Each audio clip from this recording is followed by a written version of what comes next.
বিবাহবার্ষিকীতে বরকে বলেছিলাম যে আমাকে একটা সারপ্রাইজ গিফট করবে, কিছু একটা ভালো উপহার দেবে।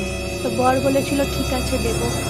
তো বর সকালবেলা কাজে যাওয়ার আগে আমি বরকে বললাম যে কী গো আমার অ্যানিভার্সারি গিফটটা কই। তো বর বলল যে অর্ডার দিয়েছি, ফ্লিপকার্ট থেকে আসবে। তো চলো ঠিক আছে, আমি একটু আনন্দ হয়ে গেলাম যে যাক, অ্যানিভার্সারি গিফট এই প্রথমবার আমাকে দেবে।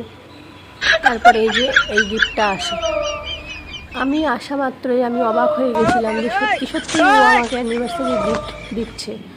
তারপরে গিফটটা যখন আনবক্সিং করি, তারপরে এই যে এত সুন্দর একটা গিফট আমার বর আমাকে অ্যানিভার্সারিতে করেছে। মানে ভাবা যায় না, কারোর স্বামী হয়তো কাউকে এত সুন্দর গিফট করে না। হ্যাঁ, গিফটটা আনবক্সিং করার পরে দেখলাম কি সুন্দর একটা জুতো বাড়িতে পরার। বাহ, খুব সুন্দর গিফট আমার বর করেছে।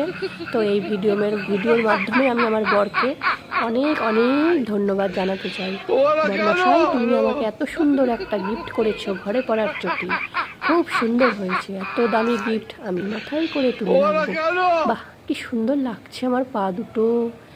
বর আসলে প্রথমেই জুতোটা পরে পা দুটো আগে দেখাবো যে বরমশাই আমার পা দুটো কেমন লাগছে একটু বলো। আর তোমরাও কমেন্ট করে জানিও কিন্তু আমার গিফটটা কেমন লাগলো তোমার।